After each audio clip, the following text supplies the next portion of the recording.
Welcome Welcome to the program. I'm your happy healer, Chief Landi. As you can see, I have my blue gloves today. That's because I want to talk about these first and foremost right off the bat. And I'm going to go ahead and take these off because there's just to show you as illustration exactly what you should be thinking in these times for staying safe. Those are so handy, keeping the germs off of your hands. So buying just a pair of disposable latex gloves might be the answer in situations where you otherwise can't get one of those masks that we're all looking for. And you can't buy easier to have found items such as hand sanitizer. So these ways that people are using, these are means by which people are using to stay safe, to keep distance between people, and to be prepared for these coming times. Welcome to the program. I'm your happy healer, Chief Landi. Let's get right into it. Of course, God bless you all. Welcome to the program. Today is Friday the 13th, by the way. Good morning. Can you imagine? We're actually here on Friday the 13th. Thank you, God Almighty. We are aboard Happy Force One. I am always so excited about being on board Happy Force One, so it's a great life for me. Because I know that being out and about with the people is exactly what I'm designed to have been doing. Because of the information that I have. Because of the experiences that I've been through. And I want to share during this campaign and the media event that is in our campaign to back the movement and the words that are coming out of this campaign. We're not leaving it to the media to express the positions of your happy healer for president. No sirree. We're going to go ahead and make that clear ourselves. I am certain of times. Oh yes. So folks, that's exactly what we need to do. And together we can make the difference in all of our lives. We just have to believe that we are the answer to one another, that we can actually be there. And not be afraid to take on the responsibility that is really all of our responsibility. When you think about it. So do your part. And it's so important for everybody to do their part.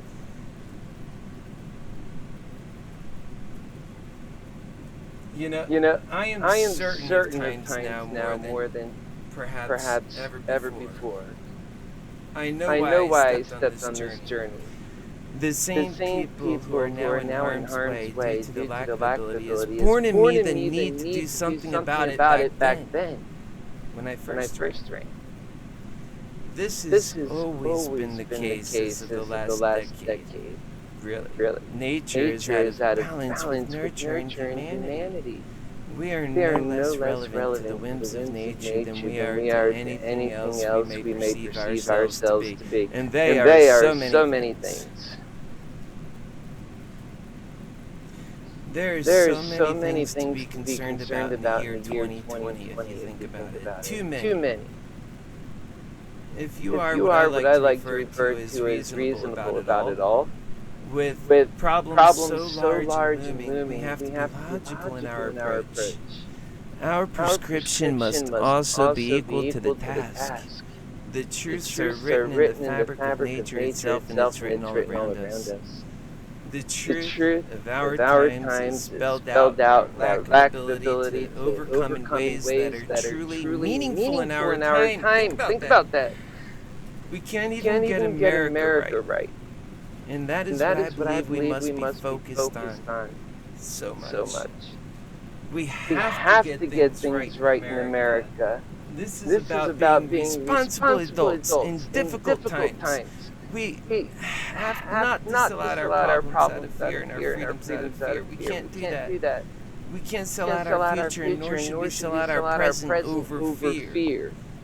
It'll take a quick and sudden realization of knowledge coupled with the courage to get things right on behalf of the people, and to get to that work now.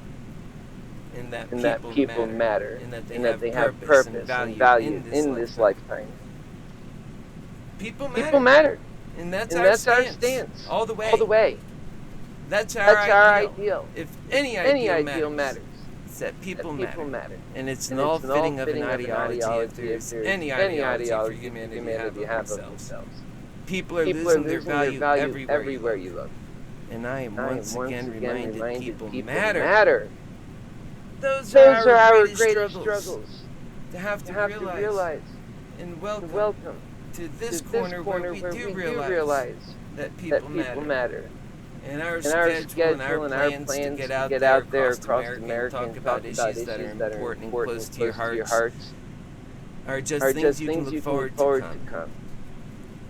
But allow me to share my thoughts in my own way and in my own head. The truth of our times. They are so grand. And I am so shocked when I see people and that I love these people and they're not doing right for our futures. We all have to own up to that fact, folks.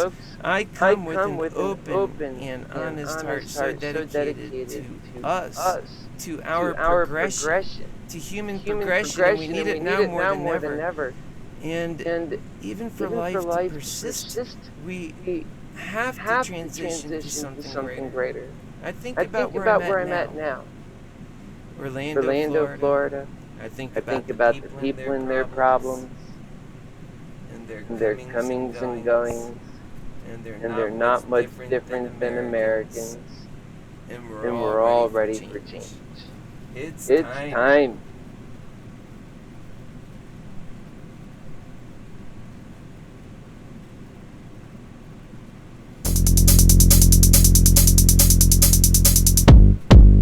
I will always be more grateful than I could ever express. But I don't expect, or rather I couldn't accept your involvement in this final act. I entered into this relationship with my eyes wide open. So did HappyHealer and the others. I admire that about you, Harold. I know so many zealots, men and women who choose a side, an ideology by which to interpret the world. There's so much that we have to do. When I ran, and the very notion of running from the very beginning for me has been about people. It's been about conditions for ordinary lives, in my view, people who matter, and they're not being treated right. Starting with myself and moving outward in an ever expansive rate. Everywhere you look, people are suffering. They're doing without. They're in wretched misery. Even when they have their bare sustenance, which is supposed to be a life worth living, that's living. That's slavery. And in America, they know that they should have better in the year 2020. Instead, we have bad leadership, bad prospects in the coronavirus. Here's my thinking, folks. If you're going to have an ideology, you better make sure you get it right. But to get up every single day and do the hard work deciding what to believe, what's right today, when to stand up or stand down. That's courage. And what is courage really? What is it? Because are people expressing it? Are they doing it? Are they living up to what they thought courage was when they were growing up? Now is the time for courage, folks. It's going to take steadfast leadership, and it's going to take an ideal that puts us together. That unity is the way out of our problems. A recognition that any other way is death, but it's death unto us all. So it's not just the individual groups who that experience the death, all of us experience it. So it's important so then that all of us are working for a solution out of it. And that takes courage. You know, it really does take a lot of courage just to be an American, to stake a claim in the future with courage, realizing that the better tomorrow starts today, and that every day between the future and the present stands hard work to be done. Folks that pretend and or act like they know no better talk about human beings having to work for their value, having to work for their sustenance, having to work for having a roof over their head as opposed to being out in the streets and dying. If the year was 1980, perhaps that's an argument you can make. If the year is 1950, perhaps that's an argument you can make. If the year is any other year than the year 2020, when our biggest objective is to reach a type 1 civilization, to become unified, and to be able to deal with global crises. We're an interconnected society. We're an interdependent people. We have serious conditions showing just in the coronavirus right now. We have to show ourselves capable, and that's only with the courageous people who act in unity. And that is what leadership looks like in the year 2020. It's not what we're seeing. The American people know that. Why? Why are they playing so fast and furious with our lives? Why are they allowed to do that? That shouldn't even be allowed, but yet they do it. And it's unacceptable just how they do it. And so in this campaign, we're out to rectify that wrong. We're on Happy Force One doing exactly that. It's a good Friday morning, the 13th of 2020, and this is the show. Welcome to it.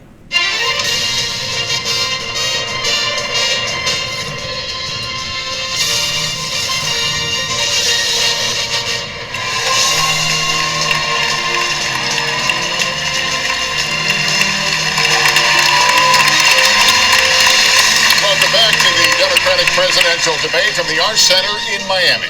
A feeling not of fear, but of safety. I'm determined to bring that day about. Thank you. No, excuse me. Mayor, please. Thank you, Mr. I'm not letting that go.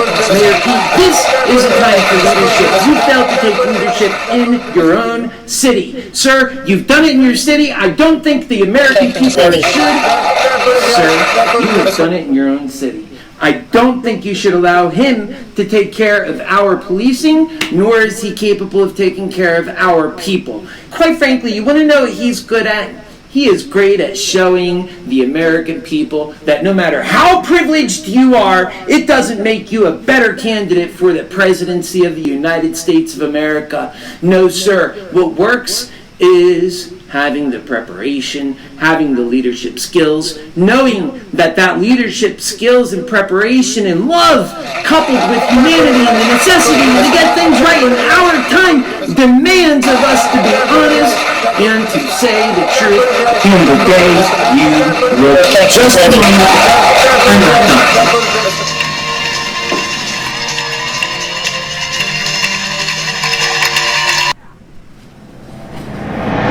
Further, I'm not finished. Further, and moderator, just a moment. I'm not finished. Just a moment. Further. Folks, the moral of the story here is elect people who care about you.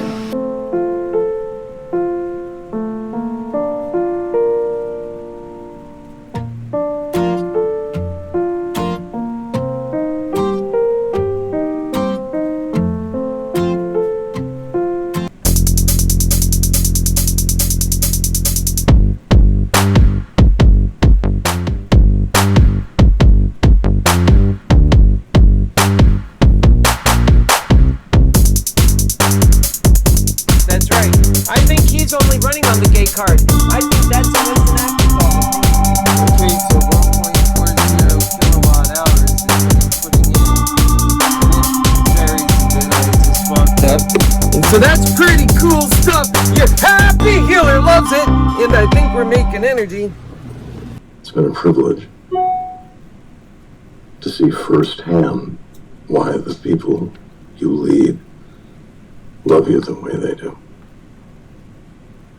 Your HappyHealer loves you too. But sadly, our time together has come to an end. On this case, you don't mean I do.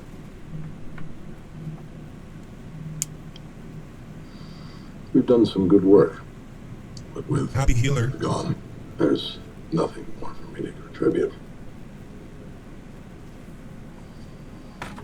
Please take care of yourself and the others. Testing 1 2. Charlie. Testing 1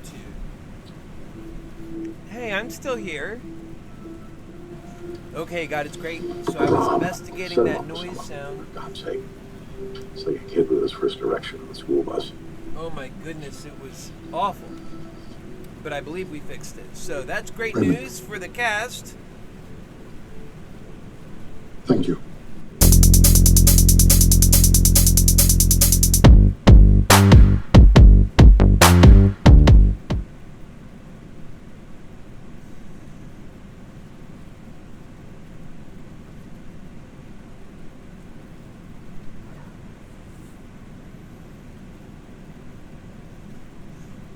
You know what?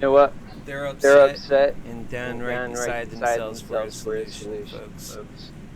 Any notion is one that we all have, and with nature itself, just as nature itself is so out of bounds with humanity, then so of course is humanity so out of bounds with nature. Think about that. I've talked many times about the great needs to get to whatever exponentially technological future we need to solve these problems. That's what nature wants too. And instead of bucking nature's energies at play, perhaps these energies are somewhat needed. We're very lacking the change we need, just like the change we needed in the 1800s that before that led to the Industrial Revolution. Imagine should they have failed to change that barbarian practices persisted, like the collapse of the Roman Empire, we would have never had the Industrial Revolution. I want you to think about the truth that is the fundamental existence of mankind over time, and have we failed to grow and progress in these times and persist. And then think of the dark ages that followed in the collapse of the Roman Empire, a time in history when Western civilization was in collapse and people suffered greatly. So true. I mean, think of the dark ages. Here are 10 dangers of the dark ages medieval period. And it was one of the most exciting, turbulent, and transformative eras in history. But the ages were also fraught with danger. Here is part of the medieval times, and in this story, it's the biggest risk that people face and face it in these times too. Think about that. One. This was the plague.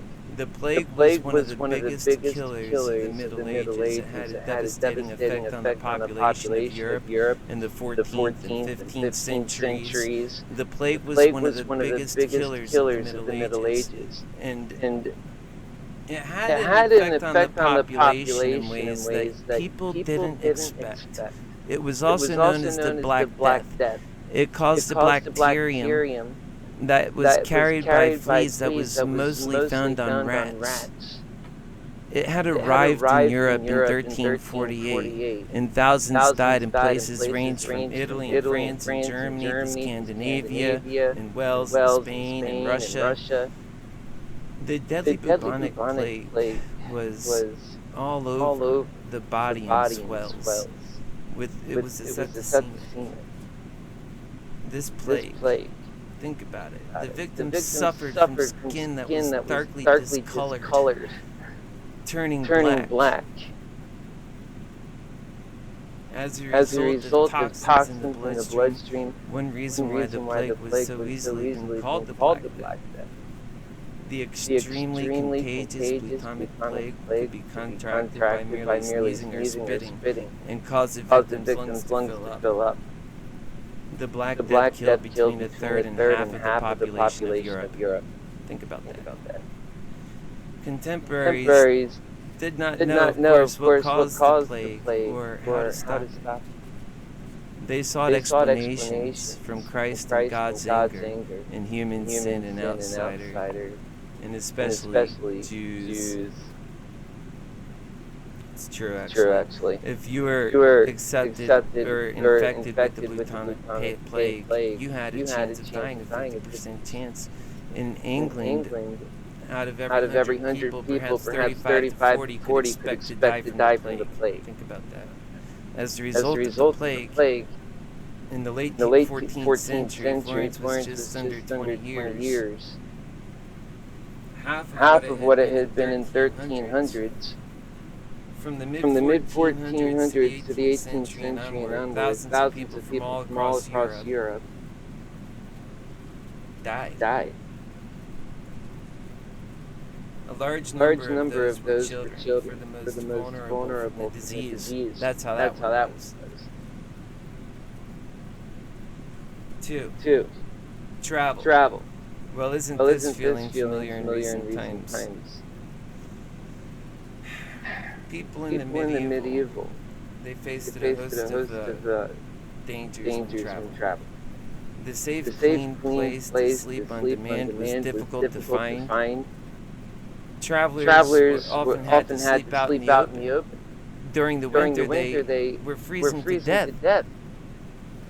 And while traveling in groups, you weren't safe. One could be robbed or killed by strangers, or even robbed by their fellow travelers. Food and drink was nowhere to be found. They found a monastery. Maybe there was somewhere to stay. Food was a risk. You had to steal or go hungry. So it was a hard time. And people were caught up in local and regional disputes. And if you disagreed, you were thrown into prison. And imagine you could even be thrown into prison over the silliest things, misinterpretation. If one became, there's no guarantee that medical treatment could be received for these folks, is what they were realizing back then. Travelers might also fall victim to accident. For example, there was a drowning when crossing rivers. There was a real risk. And in the 1190, there was many deaths. And during the Crusade, they had accidents that were surrounding them just from the chaos of the situation. And you know that's how it works whenever greed is in charge. It's always chaotic. You can tell from the signs. So while it was faster to actually travel by land, with all the problems in the rivers, so many things spelled disaster. And the medieval wooden ships used were not always equal to the challenges of the sea either. Talk about when these things start to add up. Sea travel was becoming a bit faster than ever before with the advent of times, modern technology. But people could expect to cover 15 to 20 miles down a foot or 30 miles down a horse, or they can get 75 miles to 125 miles a day on a ship at more modern times. So famine was a very real danger during the plague. Dwindling food supplies, and not just the plague, but also Dark Ages. And that corn and just you couldn't get food. Those suffered malnutrition, and they're vulnerable to disease. If they didn't starve to death, often they died as a result of those epidemics that followed famine. Tuberculosis, however you say that. Influenza. Gastrointestinal infections. So many things. The Great Famine of the early 13th century was particularly bad. Climate change led to much colder than average temperatures in Europe. And there was the Ice Age. In the 7 years between this time, Western Europe witnessed incredibly heavy rainfall, up to 150 days at a time. Farmers struggled to harvest and grow crops. What meager crops that did grow were terribly expensive. The main food staple bread was in peril as well. This also came at the same time as a brutally cold winter set on. At least 10%, perhaps 15% of the people in England died during this period. And we have England history because in the Dark Ages, they're the ones who are mostly keeping history. So I've been preaching so long about our inability to live up to our demands and how it's so against the future, not here yet. And that we're selling our soul when we do that. It takes the very legs out of a future for all of us. Think about that. We must advance. We must be a 21st century citizenry. We must learn to care about each other. And this is the challenge that we have in becoming a type 1 civilization. We have to matter enough to care enough to meet the tough demands that we're not meeting now. We have to show and improve by virtue of care and responsibility to one another. Our greatest value is our lives, our own lives. The existence of our species and the advancement of the human soul, body, and life. And above all else, human happiness and peace and to be pursued, and for technology to be pursued to serve to that cause in our time. And we have to care for every single person and every person in between. We have to make that true in the 21st century, folks, or fail to meet the demands of our time. That comes with a heavy burden. It's time, folks. Aboard Happy Force One. You need to become smarter in the wake of this condition and must not repeat the same mistakes of the past, because even though nature takes suddenly and it takes fast, it reacts even more sudden, and it does it on the way down. We're already on the downside. Being the powerful force that nature is and how strong it can overcome, and that love is an energy it can overcome. That's why we have to dial into a fast and furious energy like love. This lazy, greedy bastard is never going to do it for us.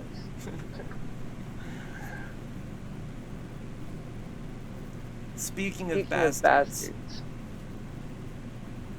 there's just a motherless child. Here and there, and everywhere. And because of a bastard is defined by their not having care by a mother. The love and support of normal society, that's typically the role of the mother to fulfill that solemn duty, and it is a solemn duty. Women get it, and they understand both to solve and fix, but also to improve. Love does it all. Add to that truth. And thereby you have the framework for the life of living. And that is the way to go. We have to get to it before we lose our focus altogether, and that's a world where humanity actually matters. So, speaking of mothers, children, and bastards, we have children!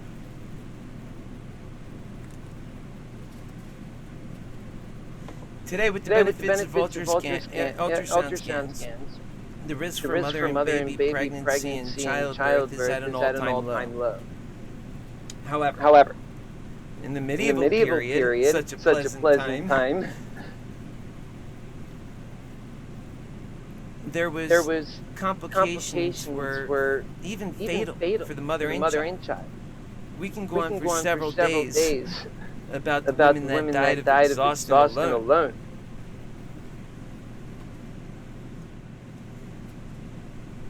The mother of the baby was not always successful in having that child.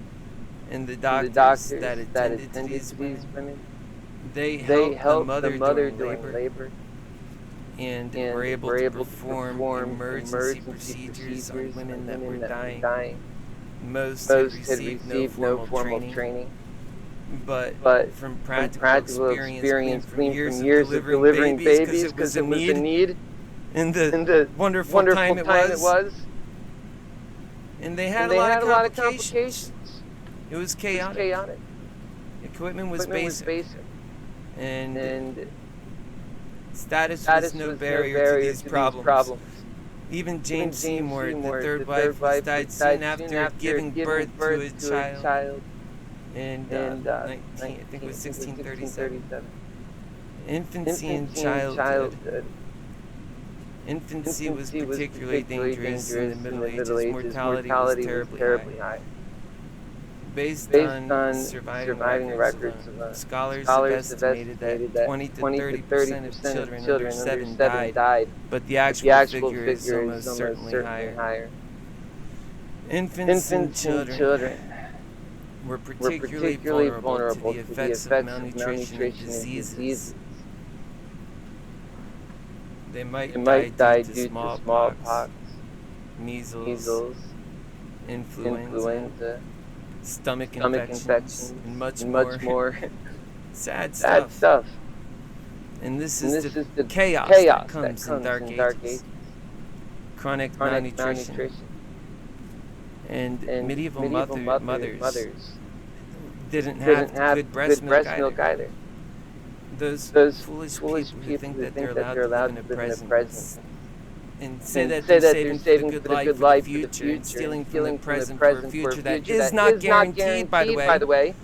And by that very nature, they're taking away from the present, thrust the present into a deficit of resources.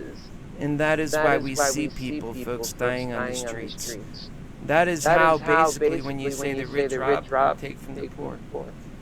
But the future holds a better life for them personally, but not guaranteed the present needs. And that's a deal they're willing to make.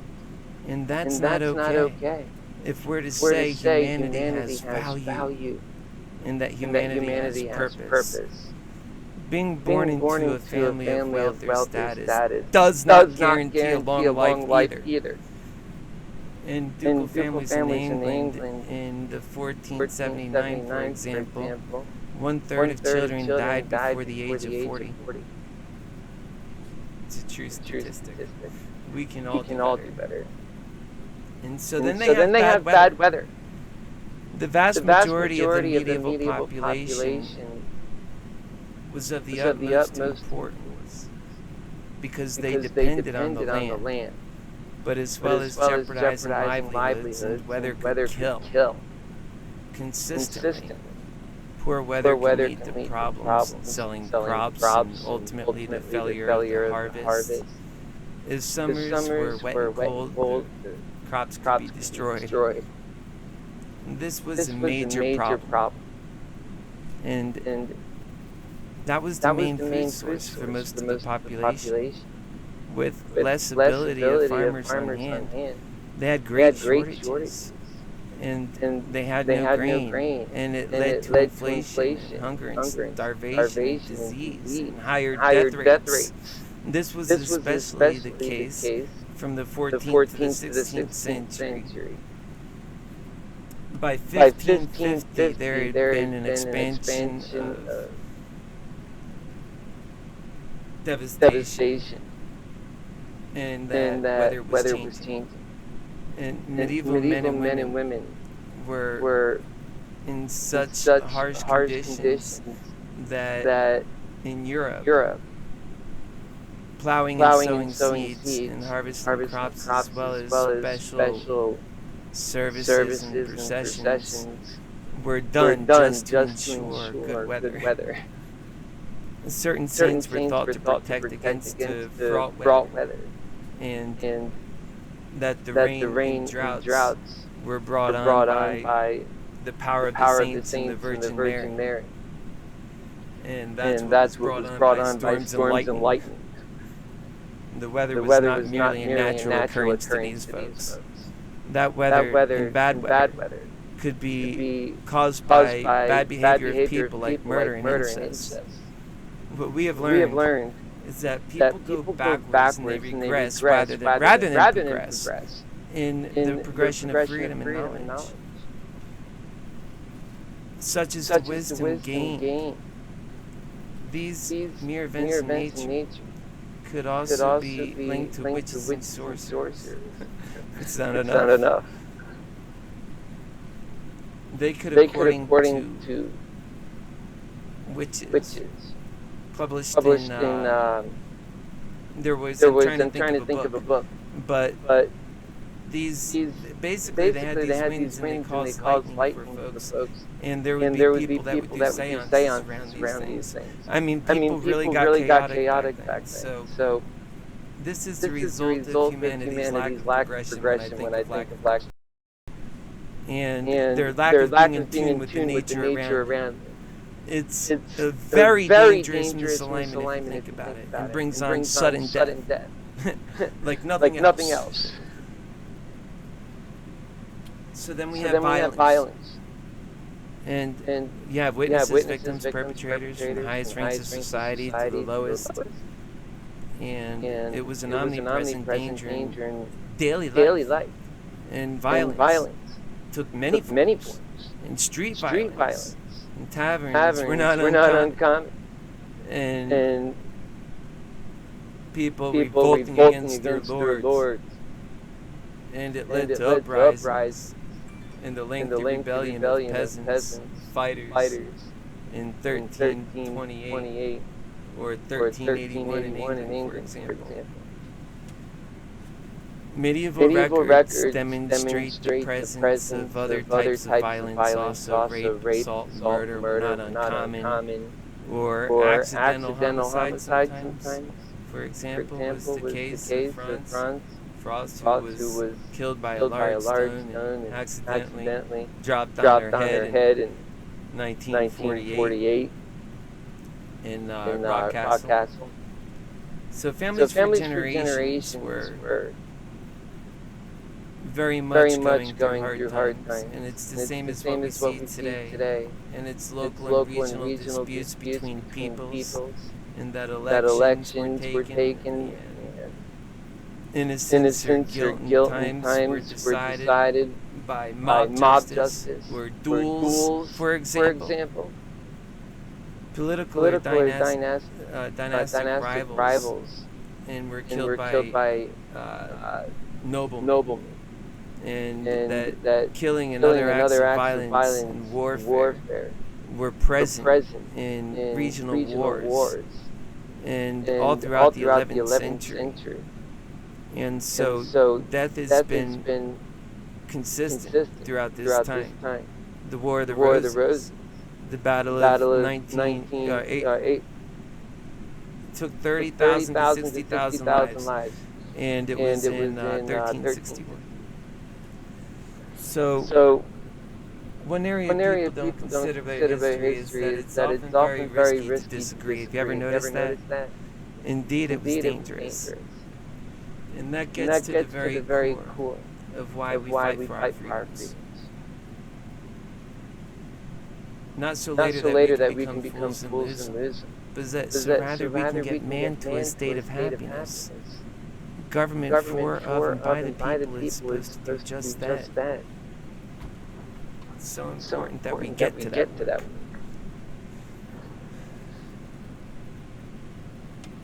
Heresy. It could also be dangerous to disagree in that time.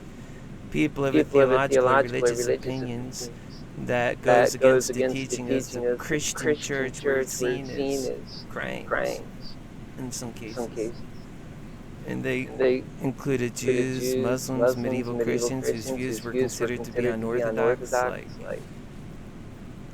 missionaries, crusaders, and others, especially from the late 11th century and throughout the Mediterranean world. The First Crusade, 1096 to 1099, aimed to capture Jerusalem and finally did so in 1099. Yet the city was soon lost, and further crusades had to be launched to regain it. So much war. Jews also suffered persecution and expulsion and death.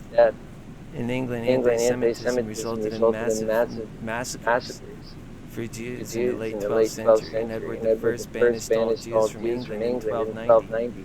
They're only permitted to return in the mid-1600s. Didn't start with Hitler.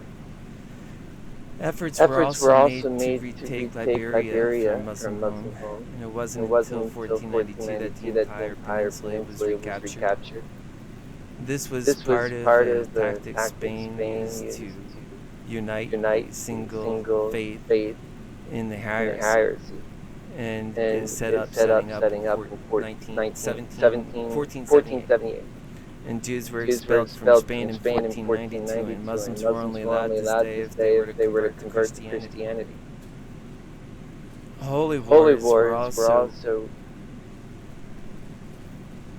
reached with Christians were considered to be heretics. It was directed at the Cathars, and it was from 1209 that massacres and executions followed during this time in the later 13th and 14th centuries. And so the death was rampant, and we're getting to the end here, so I just want to talk about their pastimes, hunting. It was an important pastime, and it was a skill that was greatly admired during that time. The Emperor Charlemagne is recorded as greatly enjoying hunting throughout the 19th century, and that William the Conqueror would indulge in his love of hunting. But hunting was not without risk. Hunters could easily be injured or killed by accidents. They might fall from their horse, or get pierced by an arrow, or tusked, or attacked by bears. So status did not guarantee safety. And many examples exist of kings and nobles who met tragic endings as a result of hunting. The Byzantine Emperor in 1886 died apparently after having his belt impaled on the horns of a stake and being dragged and then being freed. In 1100, King William II Rufus was killed by an arrow in a supposed hunting accident in the forest. Likewise, in 1143, then there's another death by the King of Jerusalem when he was crushed by his own saddle of the horse. And this was all hunting. Now think in terms of our times for a moment. Can you imagine Donald Trump riding on a horse, getting shot by a bow and arrow while hunting? I personally don't even think that he can get up on the horse. That is so funny.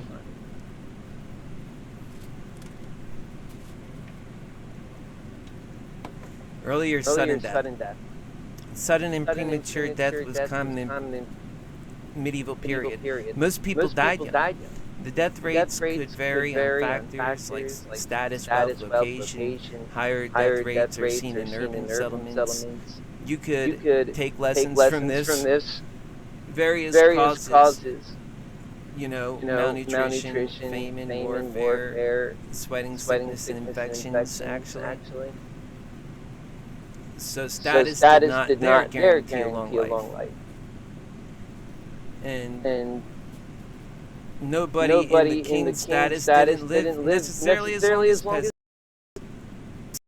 Died before they reached the age of 50. They could only hope to live 40 years if you were to give a realistic time frame. And in certain circumstances, a mere 30 years. By the second half of the 14th century, peasants that were living 5 to 7 years longer than the previous 50 years. However, the average life expectancy for these families were between 1330 and was only 24 years for men and 33 for women. So people in the late 1420s could live about 29 years, 30 years is what the average was. Dying a good death was very important to these folks. That was so important. And people often worried about sudden death from unnatural causes like execution or getting death and not being able to receive last rites.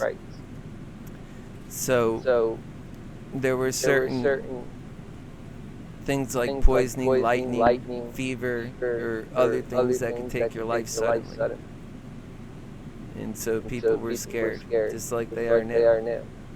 Just think of the past and how it collides with our future in one snapshot of reality. Think about it as one point in time. Just as this period. We have all of history, all the way up to now, and all the way around us. So that we can do what is most important of our times. Or should we fail, we'll fail for all time. And that is what you see when you see time in a snapshot and humanity in it. If you watch all throughout history, one thing is noted over and over again. We have to meet our time's needs, where we fail to grow in ways that are threatening to life, and in our time, the very continuity of life. Greed was a greedy helper. And perhaps got us in time to where we are now, in history, capable of taking care of people. Think about it.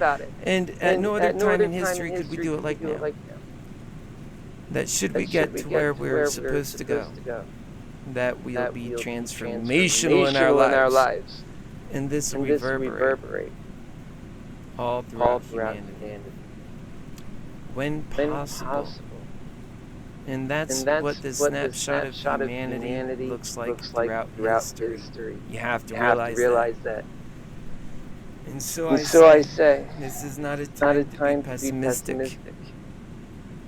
That there's no hope in trying, no way forward. And the people that say that, and that say forget about being heard, forget about loving.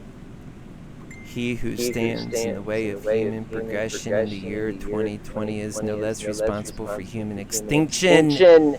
That is real truth. And this is life. And I am your happy healer for President of the United States of America. As I travel aboard Happy Force One across America, God needs you, and God loves you, and God bless you. And good day. A start to a new beginning. Let's be the change we so desperately seek. And let's be sure to desperately seek loving change. Be sure to go to www.happyhealerforpresident.com and donate to this cause. Please, because we need your help now, more now than ever before. We are all in, and this work doesn't get done without it. Help makes a difference. And to know that it was possible, and you never even tried, and that trying at the very nature of it is what this campaign is about. So, I'm going to leave you with this impression, and I'm going to just give you an excerpt of one of the many people I speak to about change. Planting seeds of progress. And sometimes I'm direct with people when it's called for. But at all times I'm loving. And all who I engage with know that I love them. And if I have an ideology and a belief system that gives me faith and courage, then it's that love that gives me faith. Treat people with compassion. And that's a power beyond measure. And don't negate the power of love. Here's that excerpt now. In response to every single post, coming that it's always about Trump or anti-Trump or what we need. What we need is a life worth living. Healthcare, income for all, to bring about a new age of technology and robotics that works through industries and provides for us. Look how little we are provided for now. In China, they're turning off the medications. And how could they do that if we produced our own? We need to be makers and doers. And it's our courage, unity, and embracing ways that bring about a safe and secure future, a prosperous future, one where we put humanity first. And that is where my actions are rooted. So I responded just as I would to anyone, including Trump supporters, about how they're being too political. And this is what I said. And then responses would be called out by name. Keith Landi. Wow. Sure. But sorry. Not everything is about Trump in my world. That is a world you are all in by yourself. You must call it what it is. Let me think. Trump world? Let me guess. You think we live in the United States of Trump? And I said, this is sick behavior. Please, let's just let love do the work.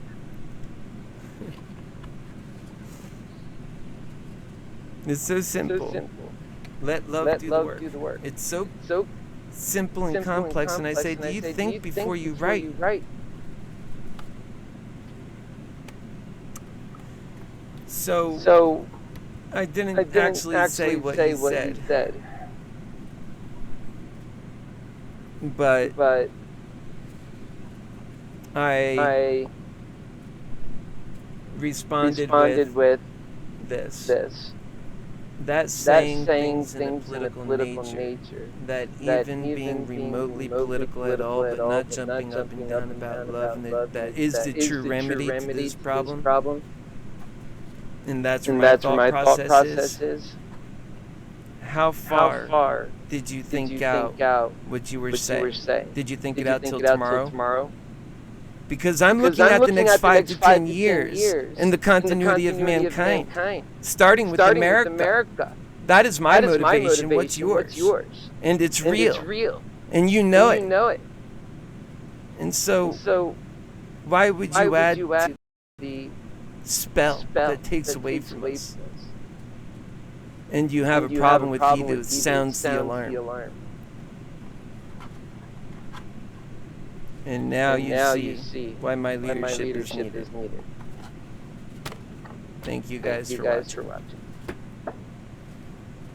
God bless America, and I'll be back soon. Aboard Happy Force One.